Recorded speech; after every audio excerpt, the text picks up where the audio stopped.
We are merging at last from a space-time inversion butthole. It's Feature Please, a hateful voyage through the Delta Quadrant. My name is Joseph. I'm your co-host, Peter. Oh, it is good to be back. Peter, I have missed doing this with you. I have missed watching Voyager. It was like putting on a stinky pair of socks when I was watching the episode just a little bit ago. I've missed it. I mean, at this point, we've come back from basically a month off. We'll call that our summer vacation, our spring break, our extended spring break. Yeah, our spring you break. You had weird cult stuff to do. I did.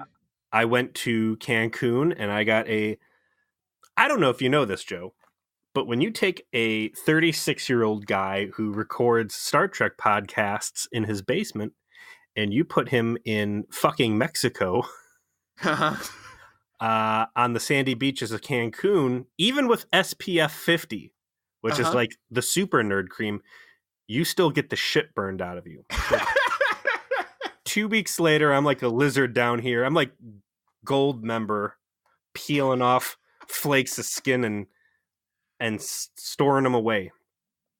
Now, the important piece of information to me, Peter, is the last time you went on a cool vacation, you went on to New Orleans, and you managed to talk up the podcast to complete strangers and find a bar that had an Excelsior-class starship model in the ceiling. Did you meet with any level of success matching that in Mexico? We met some ladies at the pool bar, which is like the swim up pool bar. This is me and Nate down there. All right. And we were drunk and they were drunk and we just kind of hung out with them on and off. It wasn't like, cheating on our wives or anything like that. It was just people to drink and have a good time with. Hey, you know what? Anyone who's met you knows you're really good at that. Please go on. We started talking about how we met, and we've met through very, very shameful nerd hobbies, and I'm not going to say the L word. The L word eventually is LARP. Stop. Edit that out. So the night goes on, and there's a lot of tequila on the table, and I tell them about how, usually when we go on vacations to conventions and stuff, we just make up fantastic, crazy stories, tell people that I'm Val Kilmer's nephew or that he's a race car driver or whatever, and people buy it. And they're like, what do you mean conventions? We start talking about, Gen Con, Dragon Con, all these goofy conventions we've been to. And then I'm drunk enough to the point where I just don't care. So I'm like, I don't normally talk about this. We used to be vampires together. And she's like, what? I'm like, yeah. Nothing as cool as it sounds. It's cool. It's not what you would think it is. It's just a bunch of fat nerds basically playing D&D, but it's just rock, paper, scissors. And they're like, we don't understand. So we start trying to explain it. And it's like trying to hold a fishbowl worth of water with just your hands. Just everything spilling everywhere between your fingers. And I'm like trying my best to like pitch, like, just everybody's lying to each other. And it's kind of like, mock court, if you ever did that back in. And the one girl's like, wow, yeah, okay, that's going to really impress the ladies, dude. You're just fucking with us, right? You're just, like you said, you lied about being a race car driver, right? And Nate and I are just like, yeah, that's it. And we just dropped this thing like a hot potato and got the fuck away from that conversation. I was like, all right, this is the wrong place to be talking about nerd stuff, man. Give me another margarita. We're just going to do the beach thing. So no Star Trek podcast got brought up. My other shameful hobbies did, and they blew up in our face and we had to run away. Dude, if you'd gone with the Star Trek podcast, that probably would have been in the clear. Like, I think you would have got a lot less judgment, a lot less questions. Yeah. You dug too greedily and too deep. I was drunk, man. There was a lot of alcohol. There was a lot of alcohol. It was a good time. Anybody who can go to Cancun, go to Cancun. Just make sure, you cover up that pasty white skin or you're going to get burned like I did. So that was the fun part of the break. And then the hellacious part was waking up to a broken hot water tank this morning. So back to the real world. Oh, wait. I rest in peace, dude. I'm sorry. Oh, yeah. Well, let's distract yourself from the incredibly expensive bill that will be by talking about the latest episode of Star Trek Voyager. What did we watch, Peter? Much like my race car driver or Val Kilmer nephew status. Season 3, episode 14, Alter Ego. Oh, nice. That transition was smooth like butter. Mm-hmm. I've been practicing. Hey, you know what? You took your time off to really smooth your game. You know, really just like hone your senses. I like it. I'm appreciating it. This is a fun episode because I did watch the most recent version or episode of the Orville, which was specifically a Moops I fell in love with a hologram character episode, and it tied right into this, I thought, beautifully. And also, as far as a Voyager tie-in goes, that episode of Orville also included Tim Russ. I saw. He plays the father of one of the characters. I haven't watched. No. That's that was Robert Picardo. That episode, Picardo showed up twice as one of the Solarian, whatever, the security chief's dad, and the second one where he's heavily featured also had Phlox in it. It was like both the doctors. And this one, Tim Russ was like a weird archaeologist or sociologist. I don't know. I thought it was kind of a throwaway for him to be involved on. I thought they misused him. I thought he should have been another Starship terrorist hijacker like he was in Starship Mine, but whatever. You said it was fun. I would say it was fine. It definitely had some fun moments in it. I think it kind of petered out in the end. We'll get to that.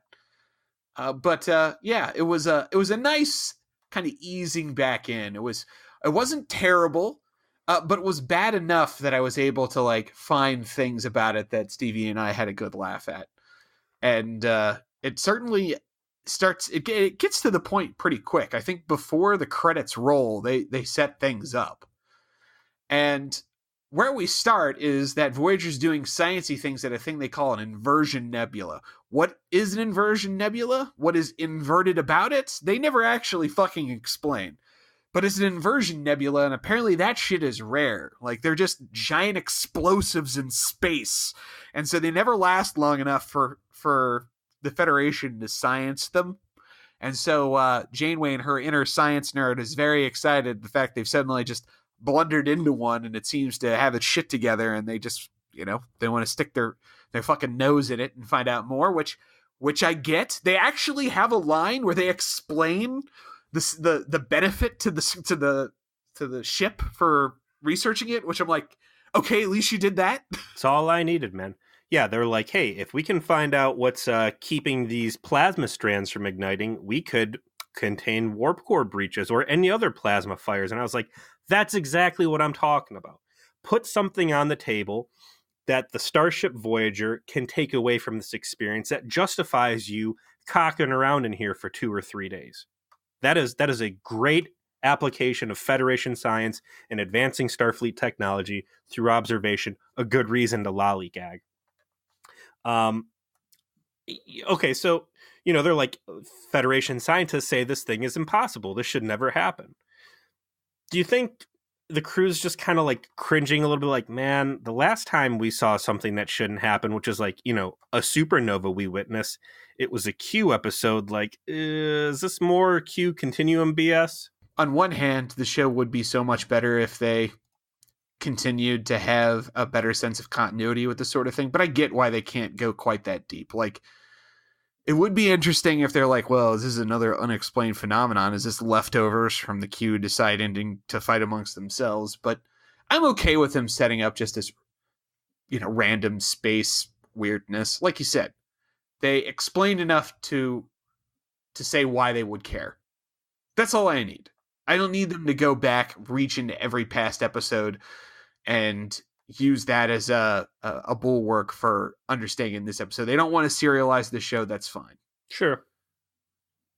So they're doing their science thing. They're investigating it. And Harry Kim, he's a little off his game.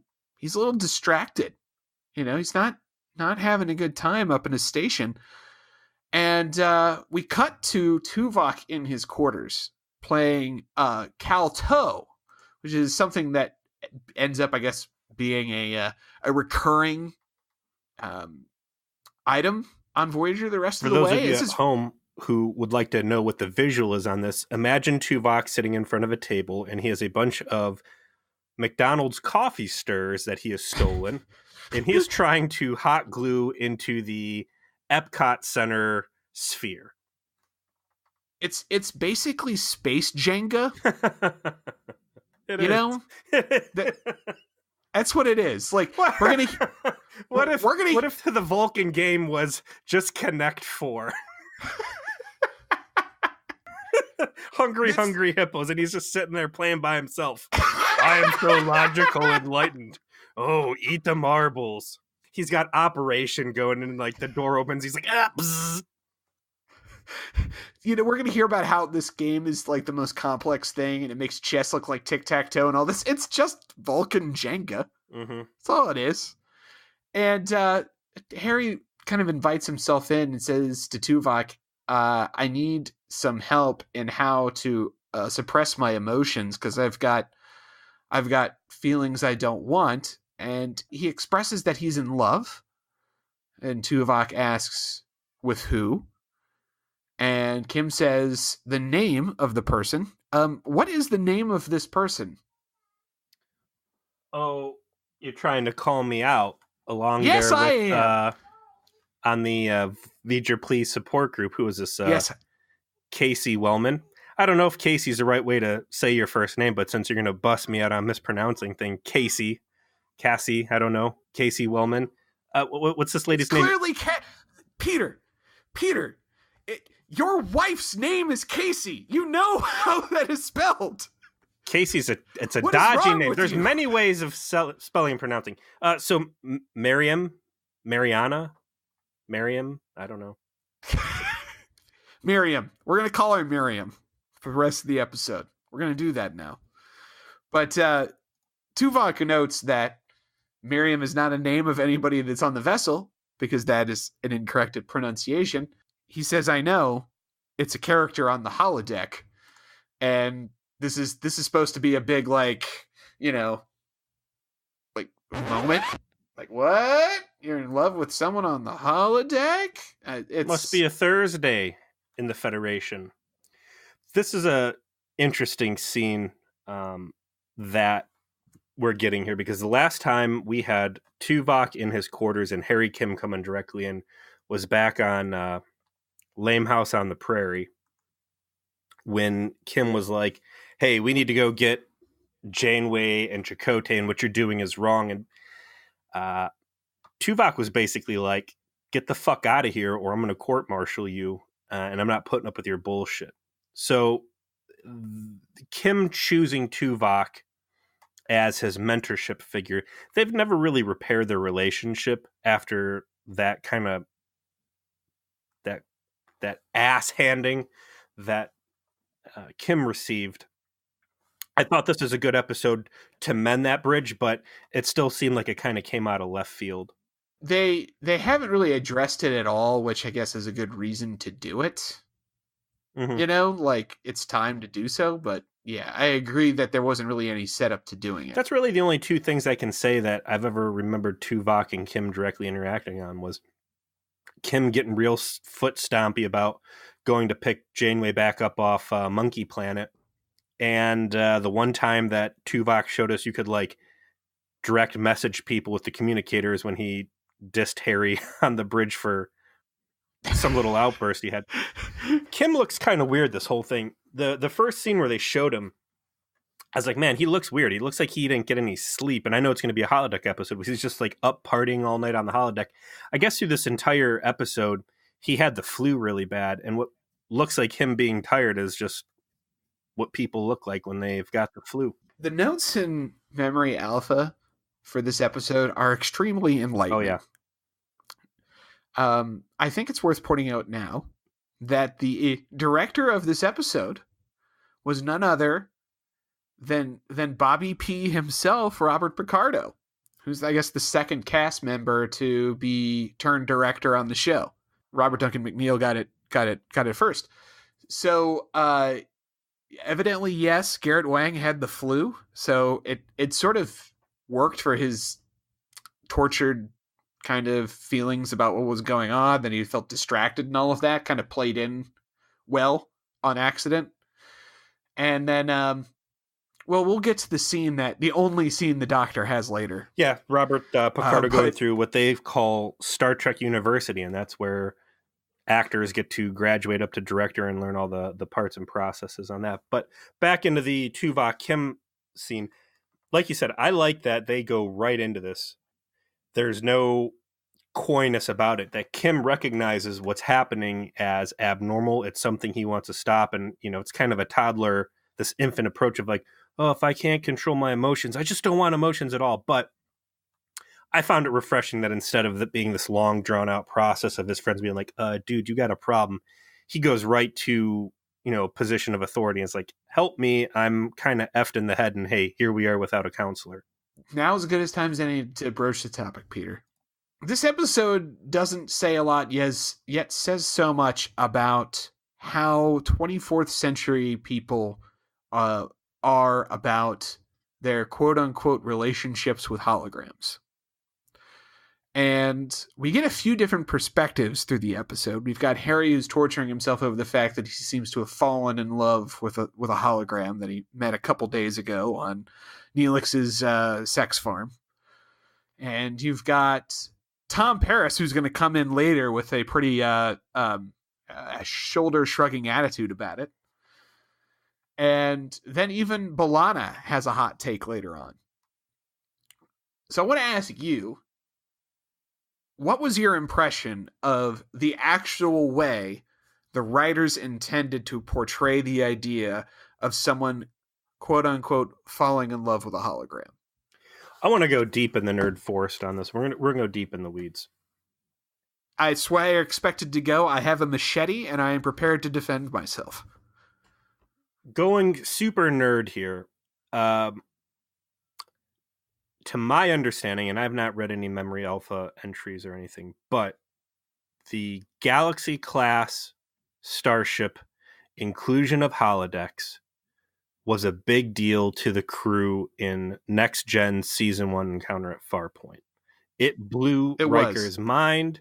Everybody's just like, wow. And really what they're doing is talking to the audience, being like, hey, look at this really cool plot device that we're going to endanger the ship with 6 times a season. But it was my understanding from those interactions that holodecks were a brand new thing, and you don't just have them everywhere, and the Galaxy class are the hot shit, and this is like the Federation's first experience, at the very least, with having a holodeck facility on a starship. So this is new technology, and at this point, Season 1 of Next Gen was maybe 10 years ago in Starfleet, yes. Like Stardate real time. So the Federation's experience with holodeck characters, even the basic like pre-updates, because they season 2 or 3, it's the Binar episode where they get Minuet and they're like, wow, this new updated holodeck, that's where they fall, Picard and Riker fall in love with Minuet. That's where they're like, oh man, this is almost too real. I'm feeling these emotions I shouldn't for a hologram. So that's like 1 year into like Starfleet mass adoption of it. So within a 9 to 10 year stint, 1 decade, the Federation or Starfleet as a whole has had enough experiences with holodecks and holodeck characters for there to be enough case studies or personal experiences from the crew to have formed these opinions on what is appropriate, what is inappropriate, and where you're going to draw your personal lines. So all that being on the table, I mean, that's kind of like you and me looking at smartphones, right? Like, look how far. Yes. Smartphones, iPhones, Androids, all that stuff have come in about 10 years. Into the deep level of penetration that these devices have on the everyday operation of our society. You're bringing them into your bed. You fucking nailed it. You fucking nailed it, dude. I was going to say the exact same thing. Like, the parallel to the real life adoption of the smartphone to where we were 10 years ago to where we are now is, I think, the exact way to look at it, and a perfect way in which to encapsulate the Federation's experience with this to date, and how quickly your perception of things can change. You're absolutely right. It's been about 10 years since that first episode of TNG where everyone's like, wow, this is crazy. But now, everyone has gotten so used to it that it's almost strange to think of their lives without it. It's been very normalized, right? They've become dependent on it in a strange way. There's a scene I wanted that really stood out to me, and I don't know what point it happens, but they go in and it's Neelix, and he's giving directions to the holograms of like where to hang chandeliers or something in this luau party that he's making. And I don't know why, but that scene really struck out to me. It's like you've got crew members in the holodeck like telling people where to put what, and it's like you could be putting this effort of rearranging and cleaning and nitpicking or whatever in the real ship that is stuck in the Delta Quadrant in a bad position and needs a lot of love and attention. Like, is it like a cell phone where like Janeway has to worry about like, man, people are playing on their phones instead of doing work. People are putting energy they should be putting into keeping this fucking ship together as we try to fly home. And instead they're like, polishing brass on holograms. Back to your question about what kind of baseline tone are they trying to set? I don't know, man. Like if we're going to talk about phones, I would say it's addictive, and some of us are good when we go to dinner at leaving the phone in your pocket and concentrating on the person across. A lot of us are bad, and they're still reaching in and checking messages. And I think at this point, like you don't really see people calling each other out on bad behavior. Like people recognize it as like, man, this dude's on his phone too much, but it's not like people are getting around, at least in my circles, and gossiping about it or calling each other out in public. I think from what I'm seeing in this episode, the end is just some people are good at keeping it at arm's distance, and some people just go real deep on it. But hey, you do you, and whatever. I'm doing weird stuff on my own that I'm not even showing you about, so I'm just gonna keep my opinions to myself, and we'll see where this thing goes. There's so many unintended consequences with holodeck technology. Now, obviously, presents most of the plot lines, most of them terrible, that we get with holodeck stuff, with some rare exceptions. And I'd say this was definitely better than some of the real bad holodeck stuff. And the unintended consequences of that is how this technology ends up impacting our lives. We see that right now with how the advent of the cell phone made the advent of social media so ingrained into people's lives that pervasive, such that there's an excellent argument to be made about its destructive qualities. Yet, it's become so pervasive that abandoning it seems almost impossible. And in many ways, you see that reflected in how everyone is adopted to the idea of holodecks and interactive holographic programs that you can, in fact, fall in love with, when 10 years ago, they didn't have technology powerful enough to even have this. I mean, you and I were both in college when the idea of a smartphone like we have today was, in fact, solely the province of science fiction. Absolutely. And that was when we were adults. Yeah. And here we are, barely into our middle age, and we are now confronted with the reality of that thing that would be a science fiction device is not only real, but something that if I don't have on me, I feel a slight sense of anxiety. Oh, absolutely. Like I'm incomplete as a person. Like, it's a big deal when I purposely decide not to bring my phone with me somewhere to like when we go to Kings Island, which is a theme park near here in Cincinnati, Ohio, and Peter and I are both fans of it. And I go there every year for my birthday to just run a bunch of roller coasters. Stevie and I, we have a whole thing that we do, and we don't bring our phones just because we want to be 100% in the moment, not worrying about technology, losing it or breaking it, that sort of thing. And it's so weird. It's like, what time is it? I don't know. I'm gonna have to buy a fucking watch or something. Jesus, use the sun. If we have a question about something, I can't just Google it. We're straying pretty far off topic, but that's absolutely that. Today, I ended up in a car with a dumb phone because I had to leave my Pixel at work for providing internet because the internet was down. And I had to print Google Maps instructions on how to get someplace. And I'm there in a car with a dumb phone and instructions like it's 2004. And I'm like, how the hell did I live like this? I feel like I should be wearing a fucking loincloth and have a spear in the back seat. This is savage. When I did my cross-country road trip when I was 22, I did it with an actual atlas. I mean, could you imagine? Could I imagine someone doing a road trip with an atlas who would later go on to have a Star Trek podcast? Yes. Okay, yes. Fair. Nerd, you got me there, bro. Nerd. Okay, but to bring us back, everybody has kind of different perspectives as there's, socialization around this idea has occurred. And I think it's kind of neat that, Tuvok says, hey, the feelings you're having for this program are the same as if it were for a flesh and blood person, because that is what the program is you've been designed to do.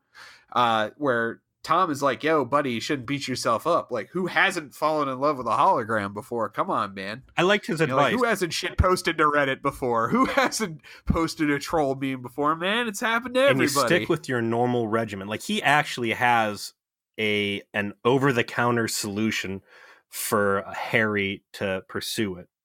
I thought it was interesting that at no point did Kim or Tom or Tuvok just be like, well, you know what? You just rip the Band-Aid off, and if you're getting too attached, just delete that program, and now the temptation's gone, and you're going to be reminded that that person wasn't real, and you, problem solved.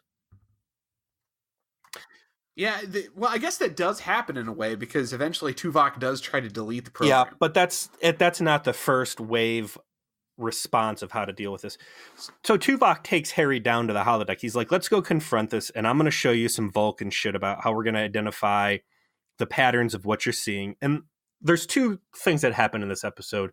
One is we get to explore what is the Federation, specifically Starfleet's relationship boundaries with holodeck characters. And then also, which is to say there are none. Yeah, man, it's really throw it at the wall and see what sticks for you personally. The other is more of Tuvok explaining to the audience how Vulcan logic really works. In this case, it's going to be specifically emotional suppression to passion felt about other people. And it's not just, this blanket, we just brute force the emotions out of existence. It's like we assess the threat. We have a skeletal image made of where, the key points that are supporting this construct of love. And then we find those key points and we snip those with a scalpel and the whole thing falls apart. And that's how we're going to do this. And I thought that was neat insight for the show to give. And I think they do a nice job explaining stuff like that without getting too crazy and just keeping it reasonable and plausible. I enjoyed that. I completely agree. I thought that the in-universe explanation of how Vulcans handle emotions partners in a lot of ways is the headcanon that I think we came up with that I think is quite appropriate for TNG, which is Data always had emotions, right?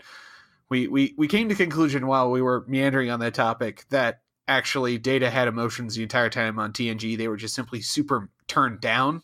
The volume is way down on it, and his emotion chip just unlocked the regulator, so to speak, on his emotions and allowed him to experience them more fully. Whereas Vulcans do experience emotions. They just kind of have this internal disassociation process they have through this rigorous mental training that they do to dissect it, understand it, and therefore be able to contain it as a consequence of that process. And we have bagged really, really hard on essentially most of the other times that Tuvok is asked to be the emotional fulcrum of an episode. And this, to me, is the most successful version of that episode they've done so far, because they take you on that little journey. And when we see Tuvok dealing with the hologram later and what he goes through, now we have context for why he's doing what he's doing and how this situation is quite special because it's clearly catching him with his shields down. Yeah. And that he's not doing what he's supposed to be doing. And that helps so much into making him a more compelling character in a quote-unquote emotional episode, where otherwise it's been dog shit. I got another question since this is a technical episode, and I know we've talked about it lightly before, but so Kim goes down to and we're going to say Polynesian, even though it's a Talaxian resort, as established earlier. Right. How many crew members can be in the holodeck at the same time, realistically? Because, yes, there's force fields, and they can move you around, and the force fields can go concave or convex to, like, make people seem like they're further, but there's still only so much room in there. Like, right, we talked about the Beowulf episode. Like, if someone dies and they just fall on the floor and they start rotting and stinking, and you're walking around, you're probably going to, like, be, in their role playing or whatever, and smell the guy dying 2 inches away from you. If everybody's just packed in there, when you've got this Polynesian resort and there's like people like hang gliding and parasailing and all this other stuff in the same area where you've got Tuvok and Kim sitting there playing chess, like how ridiculous would it look if you were, looking from the control panel and you just see all the holograms as wireframe images and a bunch of dudes just packed in there like a barrel full of monkeys. Yeah, the manipulation of light and space that they can do, obviously makes it so that it's difficult to say for sure, but there has to be some kind of limitation to the the physics of it. And it's not like everybody on the ship could possibly be invited because other people are operating the ship while this is going on. So once again, it's one of those things that, Janeway invites her people to, but the fucking peons that work the night shift, that might be that, Dolby, and his crowd, the ne'er-do-wells that have to be falcon punched. Yeah. They're the ones that aren't there. They're the ones that have to operate the vessel. You know? So they're going to come on later for Dolby's, Cardassian strangling simulation that he likes to do every other Thursday. I don't blame him. So they get down there, and Tuvok, as we're at the 33-minute mark, we finally get to meet the titular character, Mariana. 33 minutes in, we're barely into Act 1. We're in real form here. And what's the first thing you notice about her? I got some really big mom vibes off of that hair, some Farrah Fawcett hair, and the hairspray in the ship has gone into this lady's hair. Yes, she had also what I would call 70s tits. Does that make sense? Can we talk about her boobs? Yes. I'm opening that discussion. Part of the fun conversation topics that Robert Picardo offered to the Memory Alpha thing was saying that he had a really easy time filming this episode. There were no problems except for this lady in this gold swimsuit she has. It was real cold on the set. The nipples were getting distracting, so they had to shut down production for 45 minutes while they padded the inside of her suit, so UPN didn't issue them any what they called nippo memos. No. Nippo. That's great. Nipple memos. You can't even pronounce nipple right. I'm sorry. I'm all flustered. It's the mental image. What are 70s tits? They just, it makes sense. It looks a little padded, a little too perfect. That would be the description, but that explains why. Yeah. They had to sew in nipple protection. Yeah. That does it. Metaphasic nipple shielding. No, man, I liked her. She's pretty. Yeah, she's got like some super hairspray time going on, but it's easy to see how Harry got a thing for this lady. And she starts playing him like a fiddle right in front of Tuvok. She comes up. Harry introduces him. She's like, I pulled my leg hang gliding. Hey, Harry, why don't you feel my calf muscle in front of this Vulcan dude while I show my butt? And, hey, what are you guys up to? Harry stumbles through some dialogue. You got Tuvok giving them the people's eyebrow. Oh, yeah. He busts that out a lot. Although he does not say fascinating. He says interesting. Yeah. Have you noticed that? He doesn't say what Spock says. He has a different exclamation. It really stuck out to me this time. I did not catch that, but after a little display that Kim's got a bad case of the crushes, they get called up to the bridge to go look at this inversion nebula some more, and Tuvok lays it all out that Harry is a textbook case of whatever his Vulcan word is, and that they're going to have their work cut out for him. So I guess it was really funny, their walk and talk. Some extra got in the middle of them at one point, and they just kept that take. I don't know why. The point that Tuvok essentially makes is you're filled with lust, and we gotta deal with that. Like, and he diagnoses it perfectly, which communicates to the watcher, I would hope, that the reason why he knows all this is because this is what happens to everybody, including Vulcans. Like, Vulcans too can fall firmly in lust, and the show takes the extra step of giving us some awesome foreshadowing, because a little later on, we see the other Vulcan on the ship, Ensign Vorik, trying to set the mood with a little romantic date action with a very handsome-looking Lieutenant Bellana Torres. The move that he makes at the luau of, like, doing the very Vulcan thing of, like, reserving in advance a table based on a comment that she made 5 days prior so that they could have dinner together, I think was intended to demonstrate, like, this guy is a fucking stalker. Firmly in lust with his boss. That dude is a stalker. That was a real creep moment.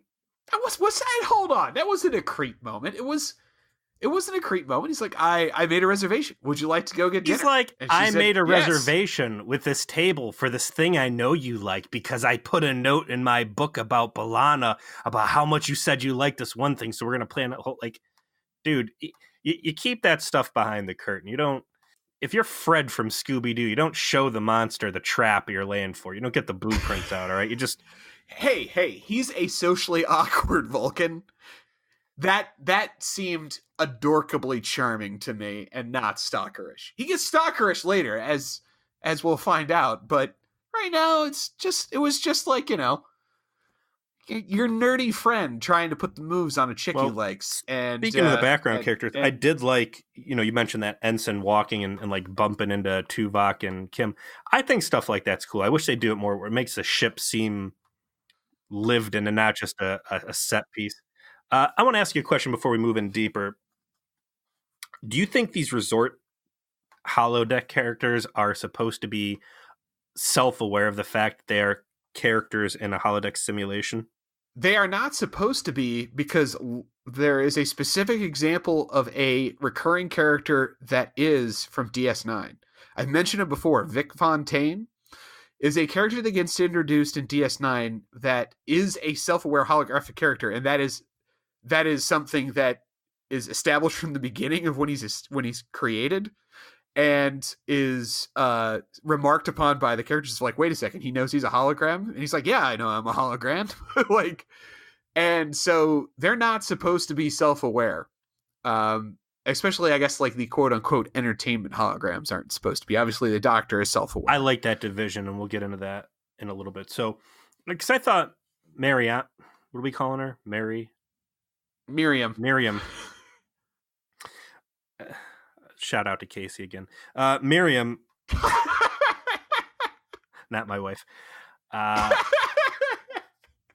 thought she really came off as in the loop during their first conversation. Like, she was aware that they're serving a function on a starship, and that's where these guys are getting called off when they talk about bridge and stuff. But so what ends up happening is they are at the nebula. There's some sort of strange dampening field that is preventing it from exploding, and they break for the luau that Neelix is putting on in the Polynesian resort. And Tuvok doesn't want to go, and essentially Janeway suggests that he should. There's not a lot of Janeway really in this episode. She's just kind of doing the captain thing, and that's it. Otherwise, she's not really involved. And Tuvok, shows up, but he's the only one in uniform. He's the only one who doesn't want to lay on him. And this is, of course, where we get the best scene in the episode, and that's when Bobby P puts himself in the episode. This is his only scene, and he decides that it will be a scene where the Doctor is musing about what it would be like to be a entertainment hologram and not have to worry about things, while making out with two different Polynesian holograms, just enjoying himself. And this was we died laughing, because like the first one kisses him and he's like, huh, and then he kisses the second one and he kind of goes for gold a little bit, get a little bit of right on the lips, tongue action. He's into it. Yeah, I believe, to quote Robert Picardo, the fun thing about directing myself is I get to use myself in the roles I believe I am best suited, which is a sexual object. I hope other directors are taking notes. I liked his conversation. It's something that we got a taste of before. What was the one where he starts losing his pattern and they have to call the other actual Dr. Cochrane or Zimmerman? And Dr. Zimmerman, yeah. Which episode was that? God, I forget the name. I certainly remember the plot, though. Whatever. So, he starts off singing opera on the holodeck, and it was our first introduction that maybe these holodeck characters don't like the working holograms that get to free roam the insides of the ship. I liked him doing a little bit more division of labor and, I don't know, maybe even taking advantage of them. I'm not really sure what that scene was all about at its core. Yeah. Like, is he just, allowing them to fulfill their function, or is he being a little unethical? It's hard to tell. It's hard to really tell. Meanwhile, you got Kim back in his quarters in what I will go ahead and point out as some more good-looking future off-duty casual clothes. Oh, I want to say a second about how much I love Tom Paris in this episode. Okay. I love confident bad boy Tom. That's my best. That's the best version of Tom, in my opinion. And in this episode, he clearly starts to have interest in B'Elanna, like romantically. He's kind of flirting with her. And there's a moment when he decides he's going to split because he hears that Harry's not going to be joining and he doesn't think that's cool. B'Elanna says, you seem to be very confident in your powers of persuasion. Tom just basically checks her out because she's in this dress and goes, yes, I am. And then that closes the scene, and he rolls into Harry's quarters like, all right, shithead, you're going to the party. He's like that, that asshole, pledge brother, in your frat that you really want to sit back and, jam on some video games, but this guy is really trying to get you to go to this party where all the hot sorority chicks are going to be. I don't know if you know anything about that kind of person, Peter. No idea. No comment. Yeah, he cruises into Kim's quarters like, hey, what are you doing? Harry's in there doing some Vulcan prayer meditation stuff. And that's where Tom plays a card like, come on, dude, just get over. And he's like, oh, gee whiz, is it really that apparent that I've fallen in love with this specific holodeck character? And Tom's like, yeah, obviously, here's the reasons I know why. And Kim's like, I'm doing all this Vulcan de-emotionalizing technique, and I'm just going to swear off emotions. And Tom's like, man, you're blowing this out of proportion. Like we said before, big deal. You fell in love with a holodeck character. It happens to the best of us. You just stay in your routine. You work your way through it. No big deal. Let's go do this thing. I liked Tom in this episode a lot. I like Tom and I like Kim. Ever since the shoot, I think they really solidified what is this relationship supposed to be about. I think the actors have the confidence in how to play in these scenes. And I think that Garrett Wang really starts holding up his end of scenes with Kim, not only in his interactions with Paris, but also with Tuvok. He's starting to become an interesting character for other people to interact with. I find it to be genuine, and I enjoy it. And ultimately, Tom wins this wins his persuasion attempt on Harry.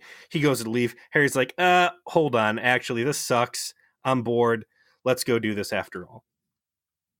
So they break for the luau, and Tuvok is there and notices Miriam, and Miriam is playing Caltel, which he finds quite fascinating, and walks over. And then we get some of the fun, interesting interpersonal dialogue with Tuvok, which is a series of words I never thought I would be saying.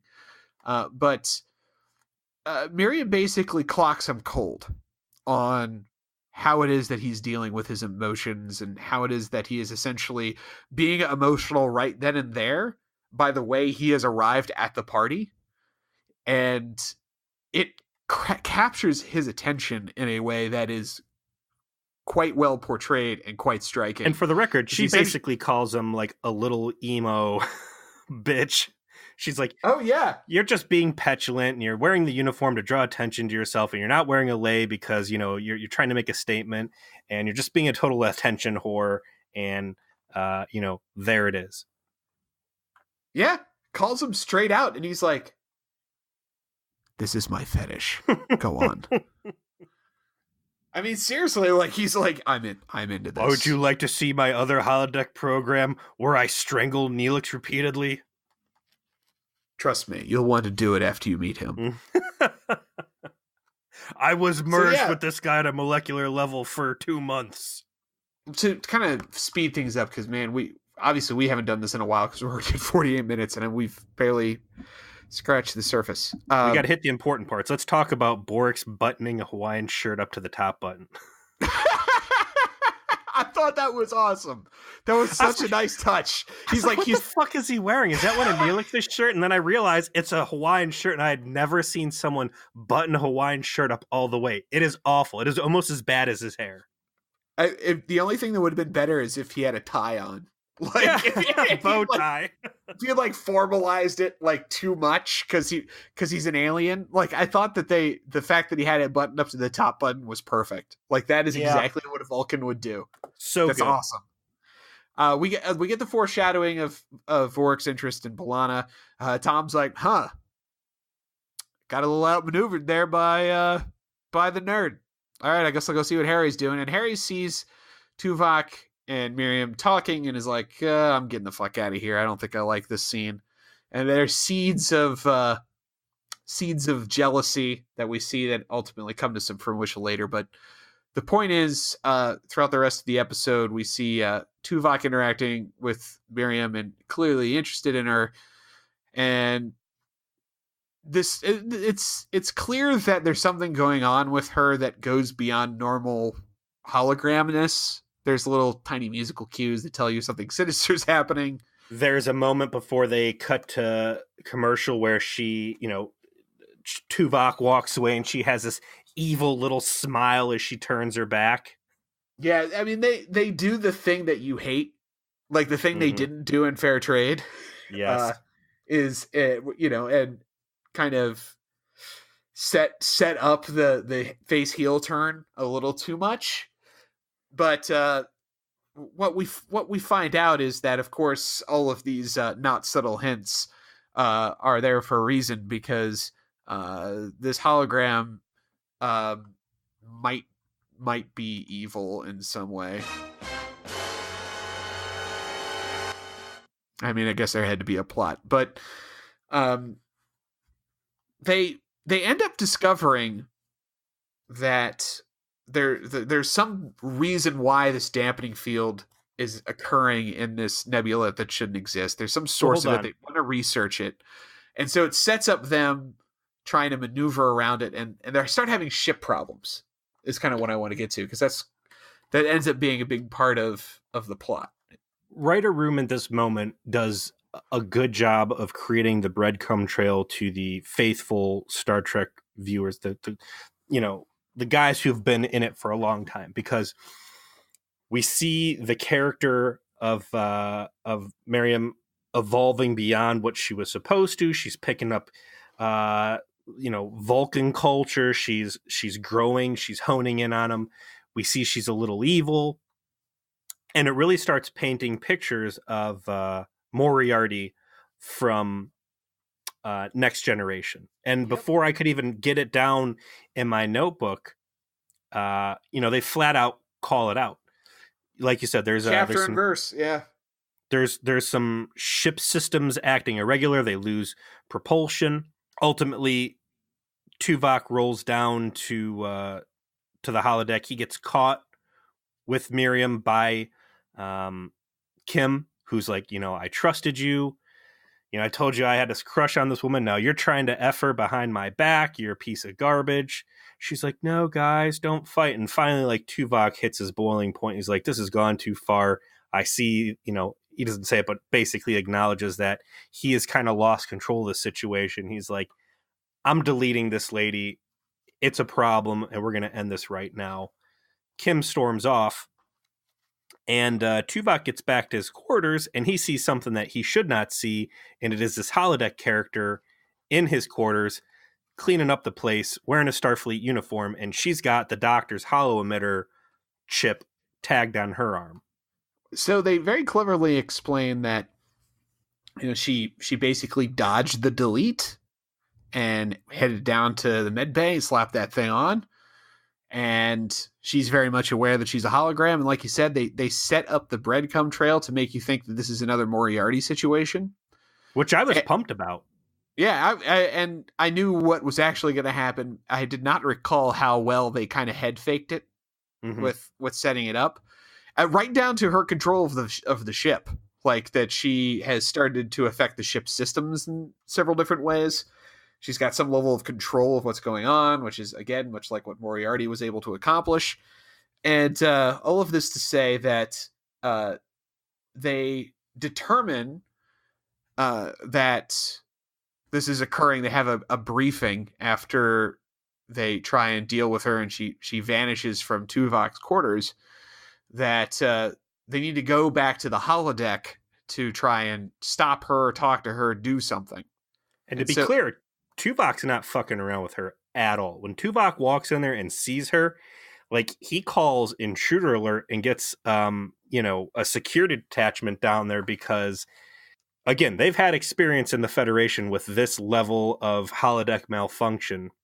Yeah, it's apparently something they study in the academy of, like, what to do when your holodeck programs become sentient and try to fucking murder you. And Janeway calls that out specifically. She says that this holodeck character has a level of intelligence that is pretty much forbidden. Like, we don't want sentient programs coming out of our computer's imagination. This is a no-go. Make this stop. And Chakotay, I think, is the one that says, hey, we've got reports of this happening, before he specifically calls out Enterprise, Picard, and Moriarty. Can you imagine, like, all the crazy stuff that Enterprise has encountered? Like, how does the rest of Starfleet get access to these reports? Is there like an underground gossip ring and they're just like, oh my god, dude, you will not believe what happened to the Enterprise this week? Did you see the latest download of the logs from the D? Oh my god. I mean, that's like the second time they've been docked at a starbase and aliens have kidnapped or have stolen the ship and flown it off. Like, oh my god, did you see that Data had a crazy chip activating them like a sixth time and locked everybody out of the bridge with poison gas? Like, classic Data. It's all because it's like, so the Federation of that century's like version of a FOIA request, like it's Freedom of Information Act. So it's all like all this shit gets published like Days of Our Lives. There's a Starfleet TMZ rogue site that just publishes all the dirt, but they do it under pseudonym. So like the people leaking the info don't get busted. Ensign Stone Boner, or something like that. So, so Tuvok's like, hey, intruder alert. He rolls back up to the bridge and says, this thing is out of control. And I tried to delete her. She dodged it. They talk about Moriarty. And their solution is, well, we're going to have to go back into the holodeck and confront her, which seems like the craziest, most worst idea ever to me. Because we've talked about it before. The holodeck, if you wanted to, is like a lovely room of death where you could just have bullets materialize in people's heads or drop them or any crazy Hellraiser-ish scenario you want to imagine. Hooks shooting out of the corners and ripping skin off of people. Like, that would be the last place I would want to go if Rogue AI is hiding out and is God. You just basically checked all the boxes, dude. And not only are you checking all the boxes, but that's what actually fucking happens. So they go down to the holodeck, and like all of the Polynesian resort people are like, have lays and all that stuff, and then they start to try and murder them, and it's the best fight scene ever. You got they have this Polynesian lady trying to put a lay over B'Elanna as she's fiddling with the computer, and literally she tries to start choking her like it's piano wire. It's fucking metal as shit. It's awesome. And she went, soft. I'm like, you could go way darker. And kind of a hint to that is, while B'Elanna's getting choked to death, Paris goes to run over and help her, and he runs into a force field because, that's what all of this is. Like, there were 101 different ways like 1,000,001 different ways that they could have killed these people off, and they're not going to do it. But real stupid move walking into the danger room while the enemy has the home team advantage. Ultimately, I think Paris, he's got a phaser and he shoots some sort of fuse box on the wall and shuts the whole thing down. Right. But along the way, they find out, hey, there's this weird subspace signal that is coming out of the nebula, which the CG on this nebula just got worse and worse throughout the episode, to the point where it just looked like Voyager was flying around cigarette smoke. And they're like, something might be out there in the smoky menthol clouds. Hey, maybe we'd head into Flavor Town. Yeah, that's flavor country over there. Maybe this is not Rogue AI, and maybe this is alien influencer, and we spun the wrong plot wheel, and we got to look at this a different way. I mean, I think B'Elanna actually straight up says that. Like, I was able to find out that it's like some fucking space station that's doing this. Yeah. And so their move ultimately is to send Tuvok down there alone. And this was just the fucking weirdest thing to me. They send him down there alone to talk to the hologram. And they use that as a way to like detect where the manipulation of the hologram is coming from, if it's being like manipulated like a puppet. And then they just flat blind beam Tuvok to the source of the location. They don't fucking check to see what it is. Does it have a breathable atmosphere? Because it could be an atmosphere of like pure like sulfur and nicotine. AIDS. Yeah, or whatever. Pure nicotine. Yeah, that could, I mean, like, that could be something that is toxic to Vulcan life for all they fucking know. But instead they're like, fuck it. Beam him over there. What's the worst that could fucking happen? That's pretty much what happens. He gets in there. It's a dumpy little space station. He's got his phaser out for a minute, and then he encounters the hand behind the puppet strings of everybody's favorite blonde, busty hologram. And I will say, it's the same actress that was playing the hologram. The makeup was really good. There was, once again, shit in the hair, but it was better looking. And the facial articulation on the actual makeup job really, like, helped a lot in the scene. So the makeup was great. My only problem is at this point, the whole, like, I'm in love with you part of the plot line is just straining so much credulity at this point, because they kind of went a little too one-dimensional with her loneliness, that this whole scene felt a little bit more flat than the rest of the stuff that they did with Tuvok here. That's my personal take, but they wrap things up by having essentially the revelation that this is a scientist that's been working on the space station to keep this nebula in place so that it could be enjoyed essentially as a tourist attraction. Which I thought was the best part of this whole thing, is that she's up there getting a bad case of the space madness. Yeah, basically she's gone crazy from being lonely because she's by her self. Yeah, over what is essentially nice shrubbery on the side of the highway.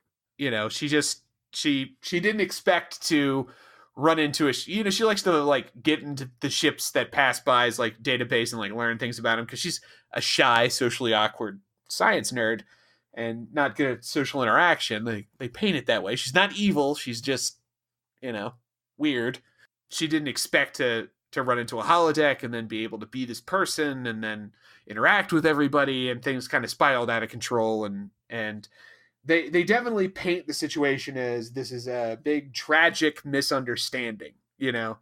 I don't know, man. She's like, Tuvok, you're gonna stay with me and you're gonna be in love, or I'm gonna blow your fucking ship up and kill everybody on there. Like it's not really an innocent situation at that point. I'm not.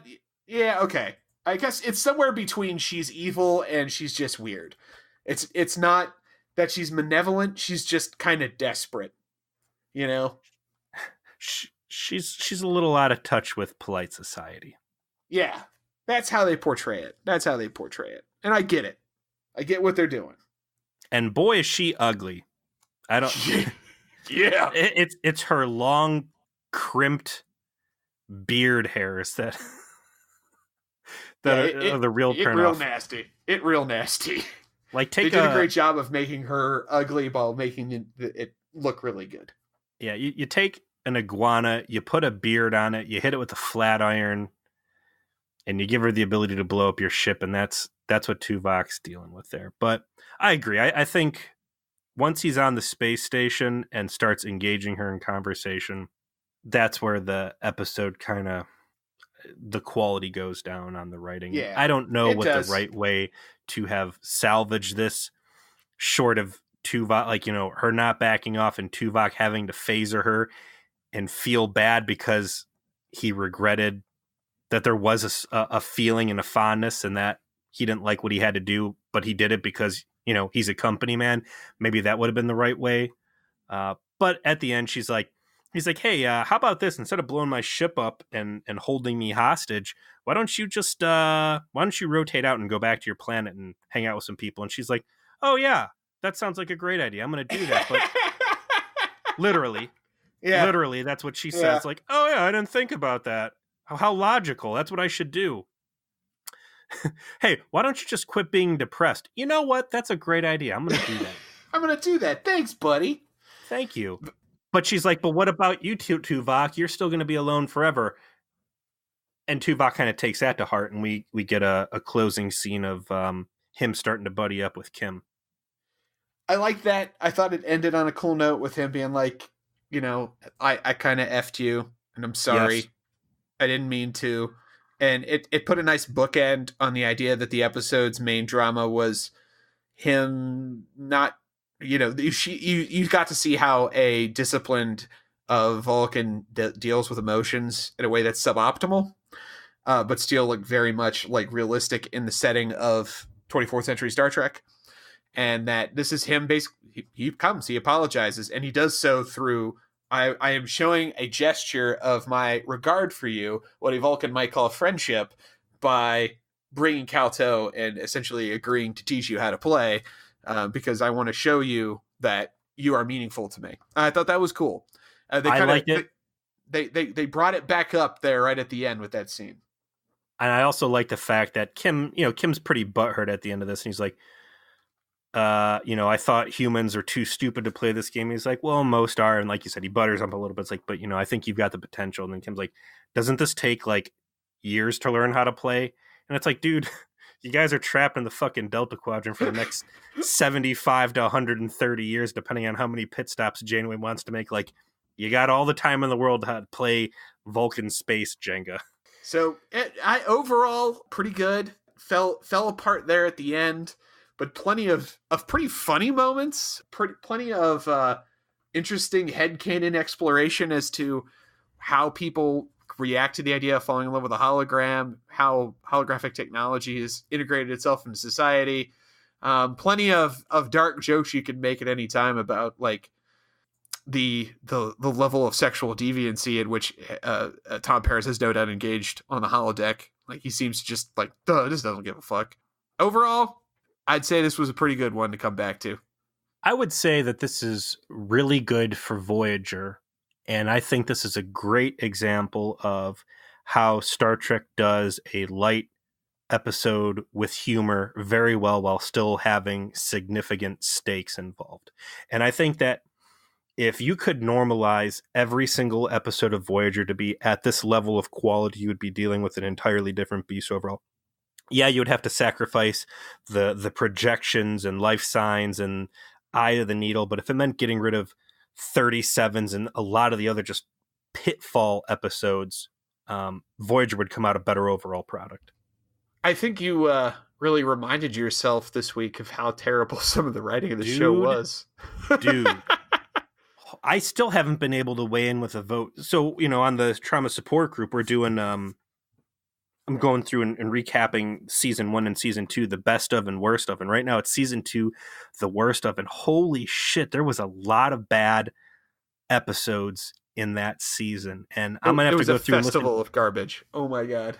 And it's festival. I mean, we didn't even include Space Juggalo episode, which, I don't think Thal was that bad, but like, man, there's just terrible bottoms of Voyager. And I know there's more to come. So stuff like last episode we did, which was Fair Trade. And this, they're starting to draw onto characters that don't get a lot of screen time together.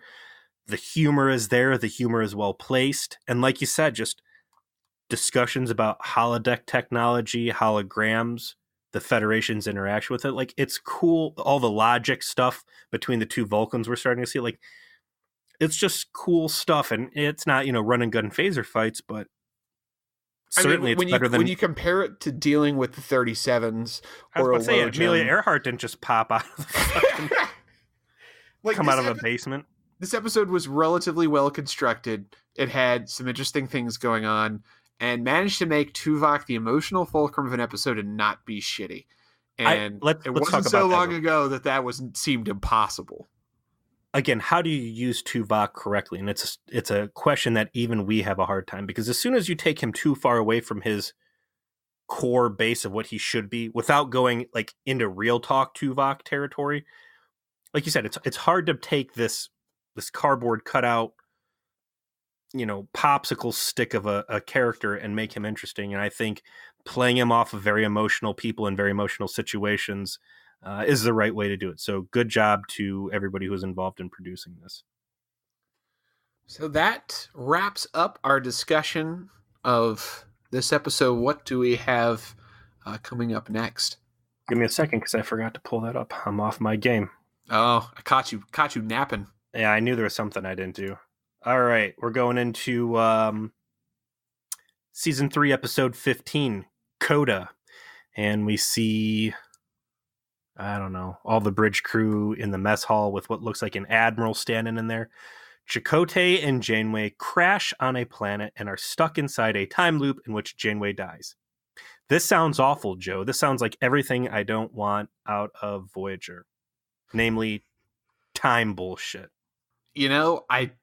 I remember a couple things about this episode, but I do not remember nearly enough to be able to tell you if you're right or not.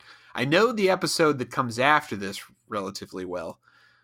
In fact, that episode is one that Stevie in particular is preparing extra content for us. I'll discuss that next week. But this one, I'm a bit in the dark about, so I'm looking forward to rewatching it. I actually have a rule of acquisition to close out on. Rule of acquisition. Yeah, man. Number 59. This is in regards to Kim going to Tuvok for advice on how to forget about a girl before Tuvok goes and cucks him. Free advice is seldom cheap. Yeah.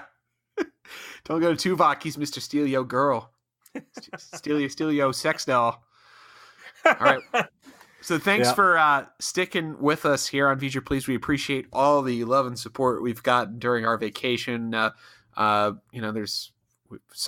gotten new listeners while we've been off. It's kind of crazy. International listeners, I might add. We've got listeners in Australia, in mainland Europe, Germany, and in England now. So shout out to all of our international friends who have joined us. Some of us have joined the Feature Please Trauma Support Group, which everyone is quite welcome to join. Just ask.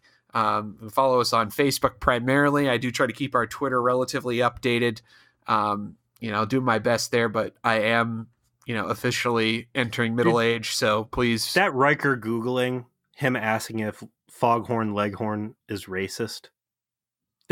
What are the odds? I'm hoping and praying to Jesus that guy listens to our show.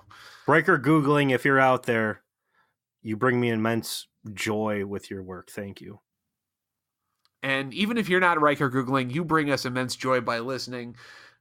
Comment, share, just listen and enjoy whatever you choose to do. We do deeply appreciate it, and we will catch you next week with our next episode. And we will be probably doing another live stream in a few weeks, because we'll be hitting the midway mark in the season. We like to check in at those times and use that opportunity to stretch our legs a little bit. And I think the more people we got listening to these, they've become more lively lately. So more fun as well. Yeah, zesty. So see you next Thursday. Peace.